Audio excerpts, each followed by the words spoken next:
పెళ్ళికి ముందు ఎలాగైతే స్కిన్ అండ్ వెయిట్‌ని మెయింటైన్ చేస్తారో, పెళ్లి తర్వాత కూడా అంతే మెయింటైన్ చేయాలి. ఎందుకంటే తప్పదు. మంచిగా హెల్తీగా ఉండాలంటే మెయింటైన్ చేయాలి మరి. సో, ఎన్ని పనులున్నా అవి మాత్రం గుర్తుపెట్టేసుకోండి.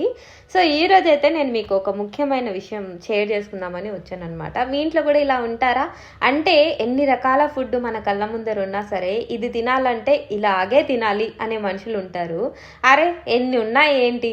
మన మనసుకు నచ్చిందా? ఆత్మారాముని శాంతపరుద్దామా అని చెప్పేసి తినేవాళ్ళు ఉంటారా? సో, మా ఇంట్లో అయితే నేను, మా చెల్లెలు అపోజిట్ పర్సన్స్ అనమాట.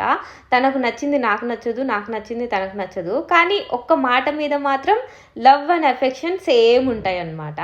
అయితే ఈరోజు మా మమ్మీ ట్యూస్డే కాబట్టి lemon rice, white rice, some తాలింపు, స్వీట్స్ ఇవన్నీ చేసినారు. అవన్నీ పక్కన పెట్టేసి మా చెల్లెలు అయితే ఓట్స్ ప్రిపేర్ చేసుకుంటూ ఉంది. సో యూజువల్లీ నైట్ టైమ్సే సోక్ చేసి పెట్టుకొని మార్నింగ్ తింటా ఉండినామన్నమాట. ఇప్పుడైతే అలా కాకుండా ఇన్స్టాంట్గా హాట్ వాటర్లో పుడ్డింగ్ లాగా చేసుకునేసి తింటుంది. ఎందుకంటే సోక్ చేసినవి నైట్ టైమ్స్ సోక్ చేసి మార్నింగ్ తినే దానిలో కొంచెం షుగర్ లెవెల్స్ ఎక్కువ ఉంటాయంట. ఇలా తినడం వల్ల హెల్త్కి చాలా మంచిది అని చెప్పేసి. సో ఎన్ని తెలిసినా ఎంత చూసినా సరే మన కడుపు నీట్గా ప్రశాంతంగా ఉండాలంటే నచ్చింది తినాలి కదా అని ఒపీనియన్ నాది. మా చెల్లి అలా కాదనమాట. హెల్తీగా తింటేనే మంచిగా ఉంటుంది అని చెప్పేసి. చాలా క్వైరీస్ వస్తున్నాయి, అక్క మీ సిస్టర్ ఏం చేస్తుంటారని. మా చెల్లెలు సాఫ్ట్వేర్ అండి, ప్రజెంట్ అయితే వర్క్ ఫ్రమ్ హోమ్ చేస్తుంది. అండ్ ఈ వీడియో మీకు నచ్చిందా? నచ్చితే లైక్ చేయండి.